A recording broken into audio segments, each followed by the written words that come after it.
ராஜேஷ் கிஷோர் என்பவர் உச்சநீதிமன்ற தலைமை நீதிபதி BR கவாய் மீது ஷூ வீச முயற்சி செய்திருக்கிறார். அவரை பிடித்து விசாரணையானது நடைபெற்று வருகிறது. இது தொடர்பான விவரங்களுடன் செய்தியாளர் முகிலன் இணைந்திருக்கிறார். முகிலன், என்ன நடந்தது? லாவண்யா, தற்போது ராகேஷ் கிஷோர் என்ற ஒரு உச்சநீதிமன்ற வழக்கறிஞர் நீதிபதி கவாய் மீது ஒரு செருப்பை வீசுவதற்கான முயற்சியில் ஈடுபட்டிருக்கிறார். தற்போது அது தடுத்து நிறுத்தப்பட்டிருக்கிறது.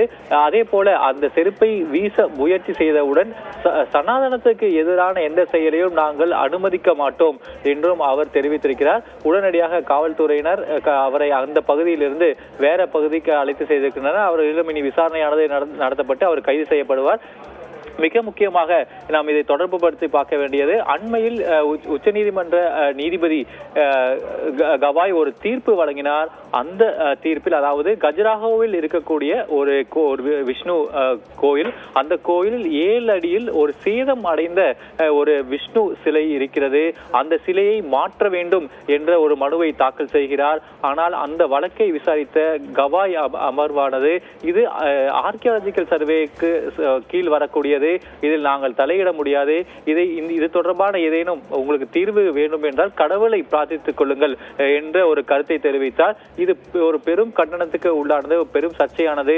பல்வேறு இந்து அமைப்புகள் இது தொடர்பான தங்களது கண்டனங்களை தெரிவித்து வந்தனர். அப்படி இருக்கக்கூடிய சூழ்நிலையில் தான் கவாய் அதாவது அனைத்து மதங்களையும் மதிப்பவன் என்ற ஒரு விளக்கத்தையும் வழங்கியிருந்தார். தற்போது சுமார் ஒரு மாதத்திற்கு பிறகாவது அவர் உச்சநீதிமன்றத்தில் இருக்கும் போதே உச்சநீதிமன்ற தலைமை நீதிபதி கவாய் மீது செருப்பை வீச முயற்சியானது தற்போது நடைபெற்றிருக்கிறது.